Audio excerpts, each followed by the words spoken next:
I lived in New Mexico for several years before moving to the Midwest. My friend, Amy, and I would spend many days exploring the remote corners of New Mexico, discovering abandoned ghost towns and enjoying the quiet, desolate beauty of the desert. One afternoon in March 2010, we were traveling from Ruidoso to Albuquerque. Always up for exploring, we took a back road rather than traveling the more direct highway. One leg of our journey had us on NM55. It's a remote, tiny 2-lane highway. We loved those types of roads, up until that day. This part of New Mexico is flat and desolate desert. You can see for miles. And there is virtually nothing except dirt and rock between towns, and towns can be miles apart. So we were on NM55 going north. After a few minutes, we saw a white pickup truck up ahead of us going the same direction. Suddenly, he stopped his truck sideways in the middle of the highway, blocking both lanes. We were about a mile away from him, and as we got closer, we began to get uneasy. We could see no reason for him to do this. We were the only other vehicle out there, and we began wondering if we should turn around rather than come up to him and have to stop. We were about a half a mile away from him when he pulled over to the opposite side of the highway, but his truck was still pointed the direction we were going. We tried to relax a little. Surely, this guy was a rancher or something. Maybe he was checking something on his land. As we passed him, we noticed a few things. 1. There was only one person in the truck, a middle-aged guy who never took his eyes off us, and 2, he was talking into a walkie-talkie. A few seconds after we passed him, he pulled back onto the highway and started following us. But he never got too close. He would get to within a few car lengths and then drop back a little and then speed back up again to within a few car lengths. We were getting nervous. We realized how alone we really were. We had seen no other traffic on that road, and we hadn't told anyone about our great idea to take this detour. We checked our cell phones and neither one had signal, typical for remote New Mexico, but scary given our present situation. Amy was driving and speeding up, while I frantically checked the map, hoping to find a road that would have more traffic. There was no other road. We had to travel this one to get to the next town, Mountainair. Turning around to go back the other way didn't seem like a good option. After a few minutes, we saw another pickup truck coming towards us. He was going very, very slowly, maybe 20 mph, if that. This pickup was old and beat up, whereas the one behind us was newer. Amy had us up to 75 miles per hour, which wasn't typical for us on these 55 miles per hour highways, and we blew by the old pickup. As we passed it, we saw that it was another middle-aged guy, and he was talking into a walkie-talkie. After the white pickup passed him, he pulled a U-turn and pulled in behind it. As we watched all this, we could see the white pickup truck guy talking into his walkie-talkie. No doubt these two knew each other. We were being deliberately followed. And for the first and only time in my life, I felt hunted. They stayed right behind us. We watched for obstacles in the road. We truly thought old, beat-up pickup guy had set up a trap in the road and our vehicle would be disabled somehow. We talked about driving into the fields. We were in an SUV. But this was obviously their territory, and we were afraid of what would happen if we went off-road and got cornered. So we stayed on the highway. By now, white pickup truck guy was right on top of us. We could see him talking into the walkie-talkie, and he stayed right on our bumper. An old, beat-up pickup truck guy was right on top of him. The three of us sped down the highway. The white pickup inched closer. His maneuvering and edging closer made it apparent that he was trying to bump us. I watched helplessly as he got to within inches of our back bumper. Amy floored it. We were passing 80 miles per hour and edging up to 90 miles per hour. The road was flat and deserted. but any little thing going wrong would have been catastrophic. We absolutely were not going to slow down or stop if we could help it. The white pickup pulled into the opposite lane and started to gain speed. The only thing we could think of was that he wanted to pass us and get in front of us. If he got in front of us and his buddy was behind us, then we'd be boxed in and trapped. We looked frantically at the rocky desert on both sides of us. Our only option was to off-road it. Should we risk it? Could we speed through the desert and make it to safety in one piece? As we topped a small incline, we saw a sign that said Salinas Pueblo Missions National Monument, and it pointed towards a road on the left. And right at that moment, a blue pickup truck pulled out of that road and onto the highway in front of us. As we came up on the blue pickup, we saw the plate said U.S. Park Service. We looked at each other and then looked behind us. Both pickup trucks did U-turns and went the other way. We followed the blue pickup to Mountain Air and then made our way to Albuquerque. I don't know exactly what those guys' intentions were, but they weren't good. There is something seriously wrong out there. I notified the state police and they said they would keep an eye on things. This area is very near Belen, New Mexico, which is where Tara Calico was abducted. It's also about 100 miles from Elephant Butte, New Mexico, which is where David Parker Ray had his little secret torture laboratory. We didn't put all that together until later. Even though David Parker Ray had died by the time this happened to us, we do believe that there are others out there like him. And whoever abducted Tara has never been caught. Or maybe we came into meth lab territory. But since this happened on an actual highway, rather than a backcountry road, I tend to discount the meth lab theory. Whatever is going on out there, it's not good.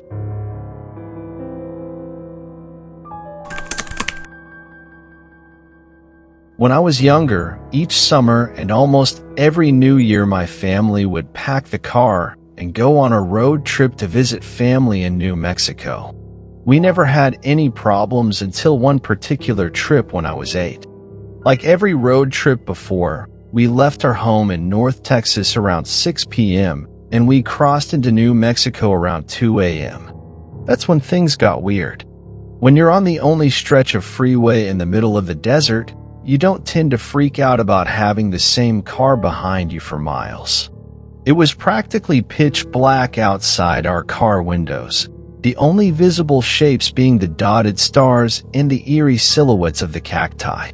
We'd been in New Mexico for about an hour and still had few more to drive, and I remember sleeping but still being semi-conscious of what was around me because I didn't have the skill to really fall asleep in a car.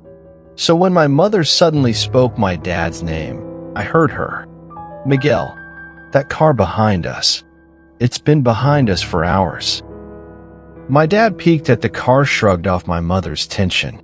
A lot of cars use this road. He's probably going to another city. And he left it at that. Despite his sureness, my mom kept a wary eye on the car behind us. By this time, my siblings and I were hyper-aware of the car and entertained ourselves with watching the car through the gaps in the luggage that blocked the rear window. We got tired pretty quick. "He's getting closer," my mother noted, and we turned to watch as the car inched closer and closer to ours. "He's too close, Miguel." And she was right.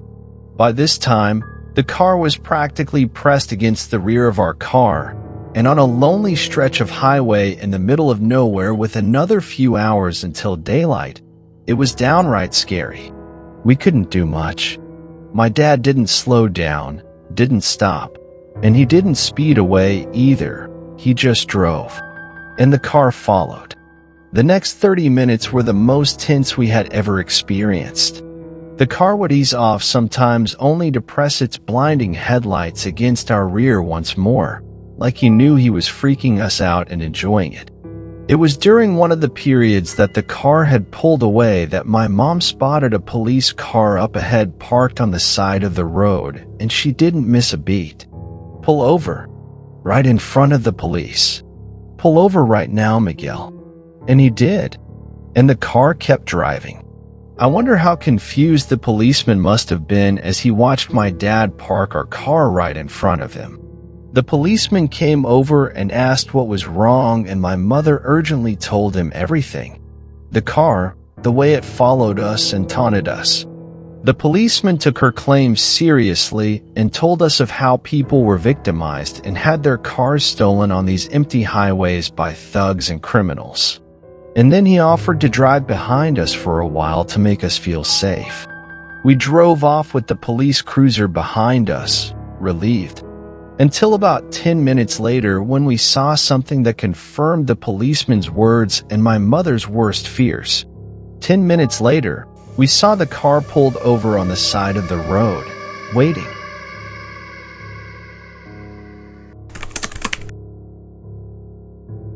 About 2 years ago, I was driving home from a family reunion in New Mexico pretty late at night, and the drive was about 2 hours. I didn't stay the night because I had to be back for work the following day. Most of the drive was on roads with dense bushes and trees on either side, the real creepy ones you see a lot in movies. Anyway, I had been driving about 45 minutes, and I was starting to get really tired. You know how sometimes you just suddenly become really tired, out of nowhere? Well, yeah, that happened to me. I knew I wasn't going to last, but I didn't come across any place that I felt I could park and safely sleep. Anyway, after it became clear to me that I wasn't going to find a place to pull up, and my tiredness wasn't going away, I did something very questionable. I pulled over to the side of the road onto the grass, behind some bushes, to try and hide my car from anybody else who was going to come past. The roads weren't empty. I came across another car every few minutes or so. I made a mental note that the time was 11:22, and then fell asleep. Sometime later, I was awoken by a scratching sound. I looked at the clock, 11:50. The sound stopped after a few seconds, and because I was still extremely tired, I didn't bother looking around and simply went back to sleep. I was later awoken by the same sound, and it was now 12:40. This time it really freaked me out because the sound didn't stop. The thought ran across my mind that it was just an animal inspecting the car, but why would it return almost an hour after it had left the previous time? I looked in my rearview mirror and just managed to catch a glimpse of something running away into the forest. Now, at the time, I thought it was the damn hook killer. You know, the one that scratched that couple's car and then slaughtered the guy when he got out to investigate? Fuck that, I thought to myself, so I got the hell out of there. There was a bend no more than 100 yards up the road, and as I came around it, there was a fucking car parked off to the side of the road with the driver's side door opened. I slowed down just to look to see if anyone was in there. There wasn't. Then I looked in my rearview mirror. I didn't see anything, and all of a sudden, this guy comes sprinting around the corner. He starts screaming at me, shouting stuff like, Hey you, get the fuck out of your car. Now, I noped the fuck out of there and sped off. I never saw the guy again. Moral of the story? Don't fucking sleep on the side of a deserted road.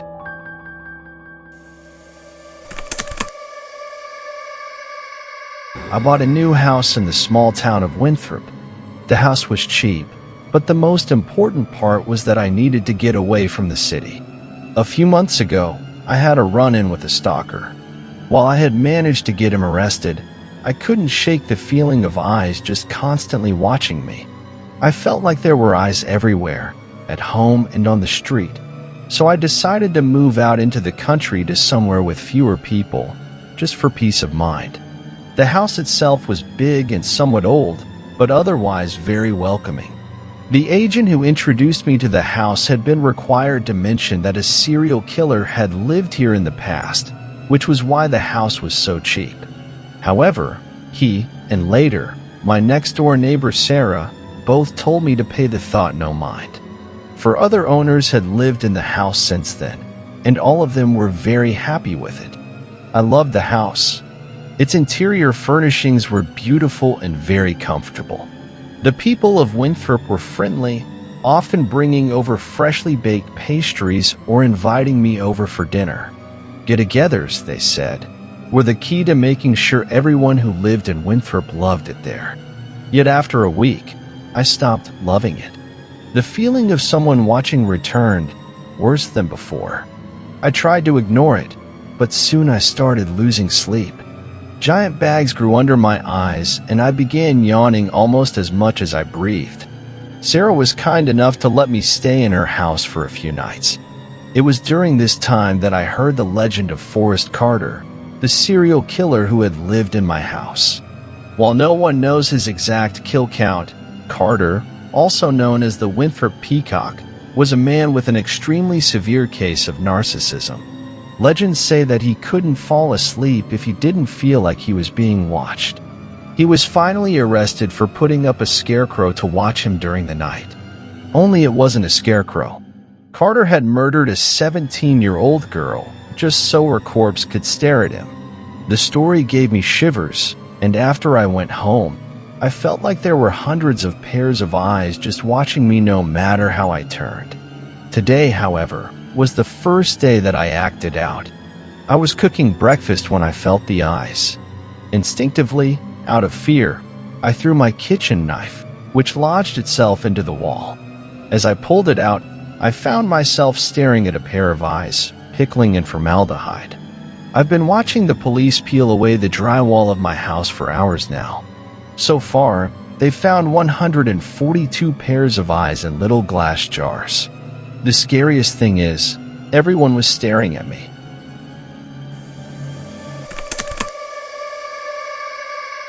Cradling my 4-year-old daughter in my arms, all I could do was listen as the screaming outside the house got louder and louder, interspersed with sounds of violence and horrible wet thuds and the unmistakable echo of muscle and sinew resisting the force that was slowly tearing them apart. It started just 3 days ago. Something happened out there in the world, and before we even get news of what's going on, seemingly half of the world is gone. They poured forth across the world. From wherever it was that it started, I hear banging on the door downstairs and the screams of people being slaughtered, unable to mount a proper resistance against such a force. It doesn't take long before the pounding gives way to splintering and the sound of shattering wood. They're in the house. No more than a moment or two passes before the door to the bedroom starts shuddering. The things I piled against it are holding, for now, but I know, realistically, that they're going to manage to come through. I keep rocking my little girl, humming a lullaby in her ear to calm her as she cries. The pounding grows in force and volume, and the frame starts to crack.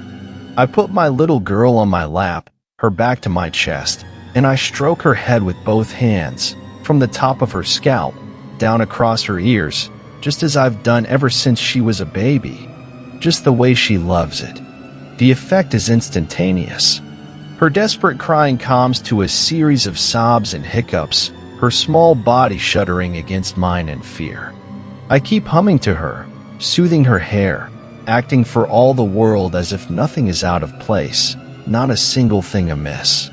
Agonizingly slowly, in a reverse cadence of the sound of splintering wood, she calms down. I can feel it when she stops tensing as I keep stroking her down the sides of her head. A final hiccup of a sob, and she falls quiet, her body relaxed. She doesn't even have time to realize what's happening as I twist her neck with a violent jerk, accompanied by a dry snap of a sound. She's dead before she can even slump down into my lap. The door is giving way, the furniture is pushed back. I may be torn limb from limb while I scream, but at least my baby angel's safe from harm.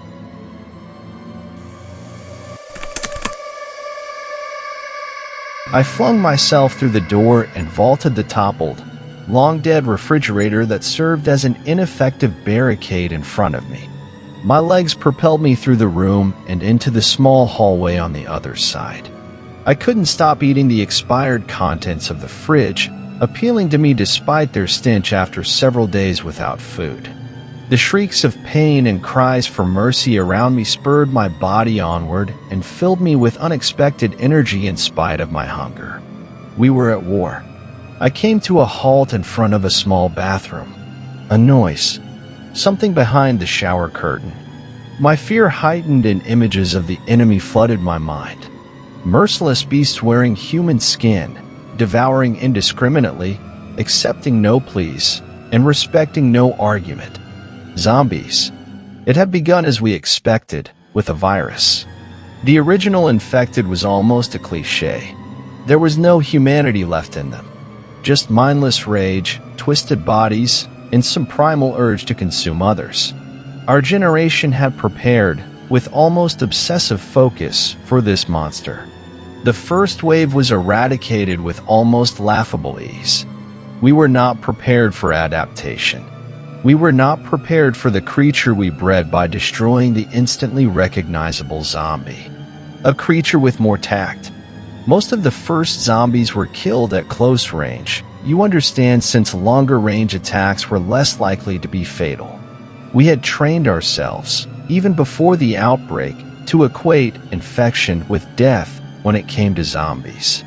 A person died when their eyes clouded over and they started biting, not when you put a bullet in their head. The new strain of the virus still controlled the body, yes, but it left other faculties to the host. Maybe you could pull the trigger on a hopelessly crazed caricature of your best friend, your spouse, or your child. But what if there was still a soul behind those eyes? If even as they attacked, they sobbed and screamed in their voice? All the virus needed was a moment's hesitation. I bet you'd hesitate. I did. This is why now I could only watch as my arm wrenched back the shower curtain and my hands reached for the cowering child. Why I could only beg for forgiveness before the virus used my mouth to tear ragged, bloody hunks from his body. Why I couldn't even vomit as my hunger dissipated with the now sickeningly familiar taste of human flesh. We were at war, and I am the enemy.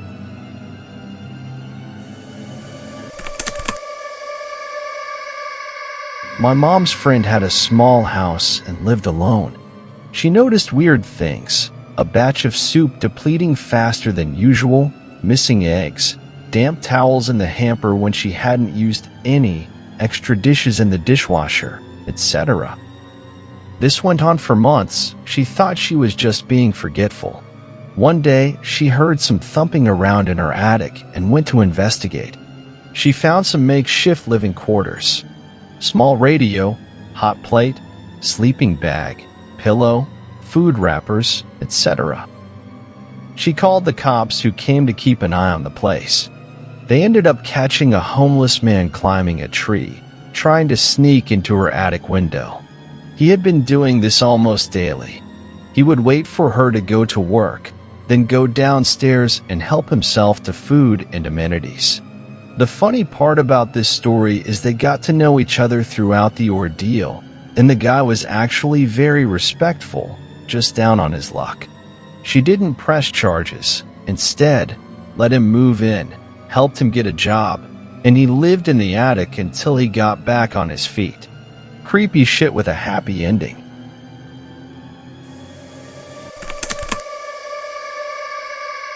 Before my dad died, he once told me a story from when he was in Vietnam in the 1960s. He told me about a mission where he and one other American with 5 CIDG strikers, South Vietnamese villagers turned fighters, were tasked to emplace seismic ground sensors along a trail network deep in the jungle. He said they were about 2 days into the mission when he and 2 of the strikers split off from the main group to go watch a nearby trail intersection. He said the jungle was pretty quiet that day, just the sounds of birds and bugs and an occasional monkey. He said they had been watching the trail intersection for about 3 or 4 hours and were deciding on whether to move further down the trail or to turn back and link up with the rest of the patrol. Before leaving the cover of the brush, my dad said he checked the trail ahead of them one last time and prepared his men to move. Now here is where the story gets interesting, and he told this part with absolute dead seriousness. He He said just as he started to step out onto the trail, he sees a light-skinned black Union cavalry soldier in full battle gear laying alongside the trail just shy of the intersection. My dad said the Union soldier had 2 pistols, a Spencer rifle, and a short curved club at his hip. As my dad was trying to process what he was seeing, the soldier looked directly at him and smiled. Then the soldier slowly placed a finger up to his lips as if to tell him to be silent, and then motioned my dad back off the trail. My dad said he signaled for his men to remain hidden, and he recalled that as he slipped back into the jungle on one side of the trail, the Union soldier did the same on his side of the trail.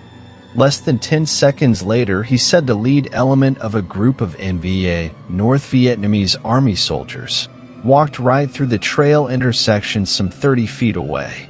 My dad estimated that the group was comprised of some 70 to 80 soldiers equipped with automatic rifles, light machine guns, and rocket-propelled grenade launchers. He has no doubt that his entire team would have been wiped out on the spot. He said as soon as the enemy soldiers had passed, he and his team beat feet out of there as fast and as quietly as they could and rejoined with the rest of the patrol. He reported the enemy soldiers his team had encountered, but decided not to say anything about the soldier he had seen. My dad kept this secret for many, many years, only telling me just before he passed and earlier only telling his grandmother on her deathbed in the 1970s.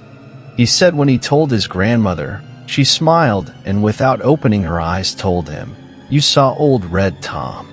Red Tom was my great-great-grandfather. He was a half-black/half Creek free man who was a scout for the Union Army during the Civil War and later served with the U.S. Cavalry in the American West. He was known for carrying 2 pistols, a Spencer rifle, and a Creek war club into battle.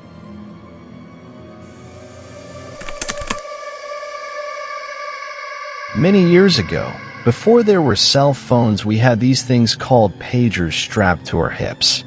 Someone would page you with their phone number, and you would call them back when you got to a phone. As an on-call technician, working in the audio-visual field, my pager would go off all the freaking time. Like most people who used pagers, our clients knew that if you followed up your number with a 911, that would indicate to the technician to stop what they were doing and call right away. Although I was always busy, I rarely if ever got 911s. One afternoon traveling from Orlando to St. Petersburg via Interstate 4, my pager goes off with a number I don't recognize, followed by the 911. I find the first exit and pull into a little truck stop looking place outside of Plant City to use the pay phone. This takes maybe 3 minutes tops. I walk in, ask for some change, and head to the wall where there are 4 pay phones to choose from. I pop my quarter in and dial the number displayed on my trusty pager. It rings and rings. Who would page me with a 911 and not answer their phone? It's just about then that I notice another ringing sound in addition to the one in my ear. I pull the handset from my ear and 2 phones over on the wall. Another pay phone is ringing, but with an incoming call. I hang up the handset and the ringing stops on the other phone. I walk a few paces over, pick up the handset, and look at the phone number printed above the buttons. I look at the number on my pager. I look at the number on the phone. I look at the number on my pager again. I look at the phone again. Except for the 911, they are identical. I kinda lose my breath for a second, and then I make my way over to the girl at the counter and ask if she saw anyone use the pay phone. She said I was the only person in the store in the last hour. The whole episode probably took 15 minutes, but man, I was freaked out. The hair on the back of my neck was standing straight up, and I just wanted out of there. I get about 10 miles down the highway and come upon a scene that looked like a bomb went off. 4-car pileup involving a tractor trailer hauling a load of steel that had come loose, state troopers and paramedics just arriving. I pulled over to the side and helped the best I could, but it was all pretty much over once it began. I have no idea why I got that page or from whom or what, but I'm convinced that if I hadn't, I would not be alive to write this today.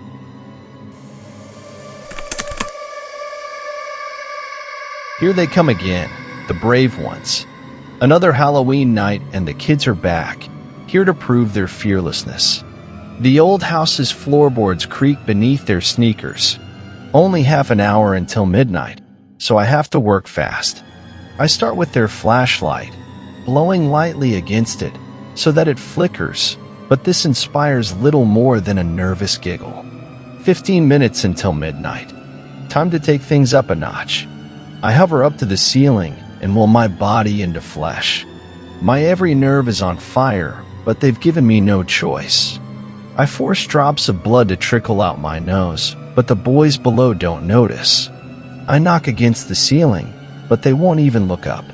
I thought this place was supposed to be haunted, says the leader. What a joke.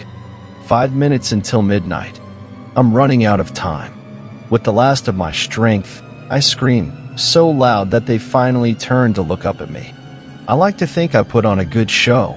I sway on an invisible noose, and the blood flows freely from my nostrils now. A couple of drops hit a skinny one with a crew cut. The boys scream and run into the night, just in time. Below me, I hear the thing turn, its disappointment palpable. For now, it sleeps. But one day, I will fail.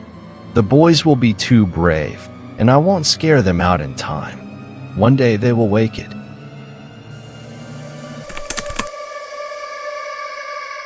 I don't want to sound mean, but the dead are pretty clueless. I've always seen them. When I was younger, everyone thought I was just talking to imaginary friends. After a couple of years, when I overheard my parents talk about calling a psychologist, I realized what I was talking to. See, ghosts don't tend to realize they're dead, and they don't look like in the movies. They look just like us.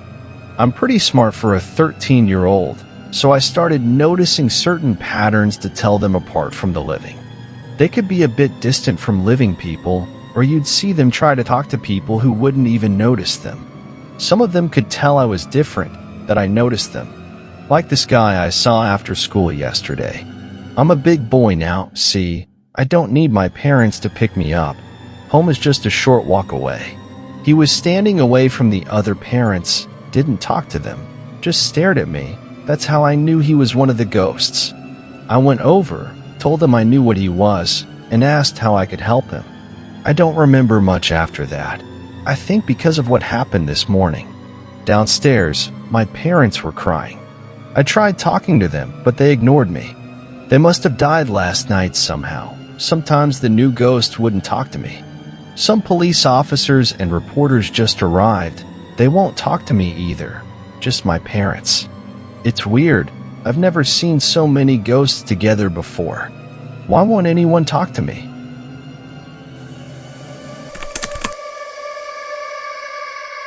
Yesterday, I was doing my regular stuff. At this point, I was on a call with my friend for 20 minutes and randomly, my bathroom light turned off. I was on the porch with the view on the inside, and the bathroom light turned off, then the bedroom light, then the living room. I moved out 3 months ago, and I'm home alone. After 5 minutes, the porch light turned off and the TV followed. 20 seconds after that, the whole street went dark. It was 12 at that point, and all street lights and lights were off. I tried turning my TV back on, but nothing happened. My phone suddenly just started playing random music, as if someone had been playing the piano on my phone. 1 hour later, I tried going to sleep in the pitch black and left my phone in the living room, still playing music. I woke up that morning from a nightmare, and everything was on, as if nothing had happened, nothing was touched, and the TV outside was still on pause from my call and on my phone on the couch. It was off and said I had been on call for 2 hours and 47 minutes. I called my friend, and he just said, "You were talking, then you stopped talking." I waited and nothing. I thought I heard you drop your phone and mumble a few times after just hanging up after a while. I still have nightmares and questions from that day.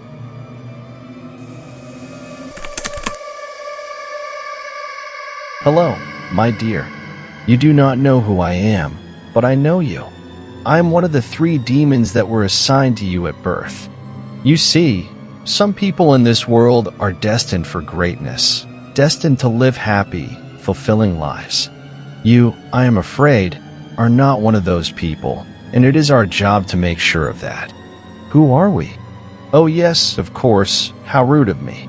Allow me to introduce us. Shame is my younger brother, the demon on your left shoulder. Shame tells you that you're a freak, that those thoughts you have are not normal, that you will never fit in. Shame whispered into your ear when your mother found you playing with yourself as a child. Shame is the one who makes you hate yourself. Fear sits on your right shoulder. He is my older brother, as old as life itself. Fear fills every dark corner with monsters and turns every stranger on a dark street into a murderer. Fear stops you from telling your crush how you feel. He tells you it is better not to try than to let people see you fail.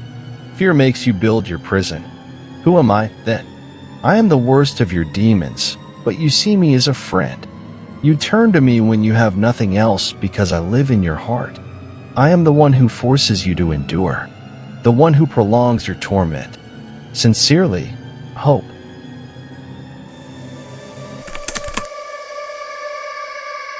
There was a hunter in the woods who, after a long day hunting, was in the middle of an immense forest.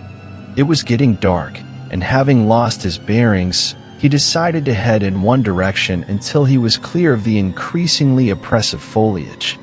After what seemed like hours, he came across a cabin in a small clearing. Realizing how dark it had grown, he decided to see if he could stay there for the night. He approached and found the door ajar. Nobody was inside. The hunter flopped down on the single bed, deciding to explain himself to the owner in the morning. As he looked around, he was surprised to see the walls adorned by many portraits, all painted in incredible detail. Without exception, they appeared to be staring down at him, their features twisted into looks of hatred. Staring back, he grew increasingly uncomfortable. Making a concerted effort to ignore the many hateful faces, he turned to face the wall, and exhausted, he fell into a restless sleep. Face down in an unfamiliar bed, he turned, blinking in unexpected sunlight. Looking up, he discovered that the cabin had no portraits, only windows. I can recall what it felt like to lose both of you, to bring both my wife and unborn child to the hospital, praying for their safety. Despite the shards of glass still lodged in my arms and face, I waited outside the ICU for you. I refused to get treated, which was admittedly stupid. I knew you'd be mad about it once you got out of surgery, but it was worth it to see you the second the doctors were done. You didn't make it, though. I remember seeing you in the morgue. The lips I'd kissed so many times were gone with the rest of your jaw. The legs you'd wrapped around me were shattered. The arm that bore your wedding band had been torn out of its socket. You and the baby were gone. As bad as this is to say, I wish your eyes were gone too. Your glassy stare felt accusatory. When I finally got home, I fell asleep in an empty bed. An empty house. When I awoke and you were in the baby's room, rocking him gently, it was a boy. I guess you called it that. I felt at peace. We ate breakfast together. You fed him. I kissed you. I did the dishes. I took the lead on changing his diapers. Our life is going how we expected. It can't be you, though, right? I saw you dead. I saw him dead. I don't care to dwell on it, though. My love is still there, and it always will be. I'm really not sure if you're her or not. If I never ask, I pray you'll never tell. Drip, drip, drip. The ice was melting. My prison was thawing. Soon, I would be free. How has the world changed? I wondered, would it be easy to find food, warmth, and shelter? Would I be stranded here on the ice or in the water? Drip, drip, drip. I had been frozen for so long. So very long. My siblings beside me yearned for freedom just as I did.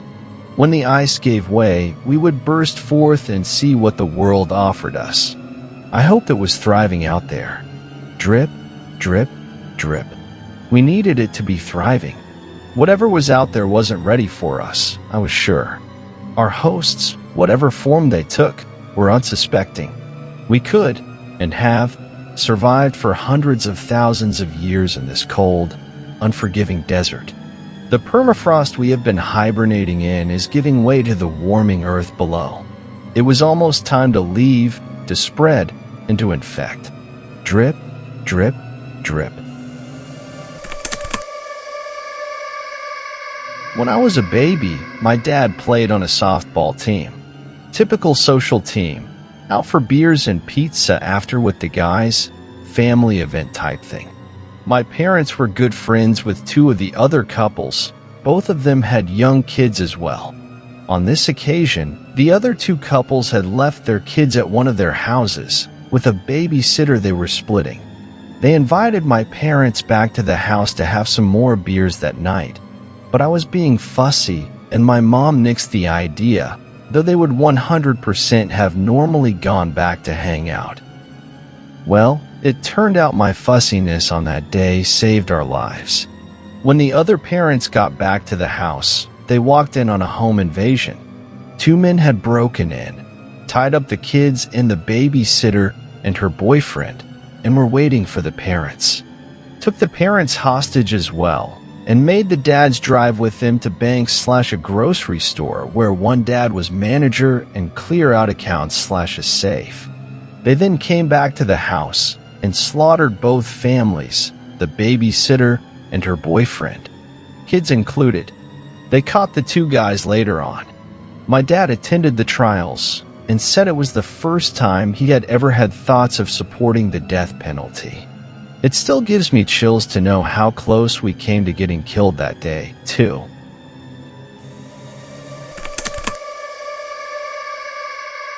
Jake's best friend is his grandpa. They are inseparable. Jake wakes up asking for his grandpa, and he only sleeps if grandpa is sitting by his bedside. It is a common sound in our house to hear this wee 3-year-old laugh with glee at the stories grandpapa regales him with. While other kids cling to their parents, I could be gone for hours, and Jake wouldn't notice because he was with his grandpa. Jake can also be quite the clown. If he finds a stick, he picks it up, holds onto it, bends his little back, and takes even more baby steps to imitate how grandpa walks. He also crinkles up his face in an adorable frown to imitate grandpa's face. Look, Mom, I'm grandpapa. He likes to yell out each time he pulls that face. Except, there is no grandpa. Jake's grandfather, my father, lives 3,000 miles away from us. We get to see him maybe once a year, if we are lucky. The house we moved into belonged to an old couple. After her husband died, his wife, the 85-year-old widow, sold the house to us and moved to France to be with her daughter. So yeah, every time Jake calls for his grandpa, a shiver runs down my spine.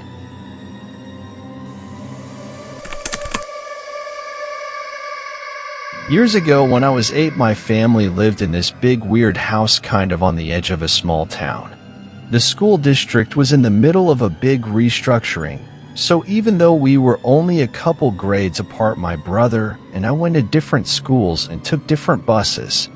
This left me as the last person to leave in the morning and the first person to get home in the afternoon, which meant it was my job to make sure all the lights were off and the door was locked.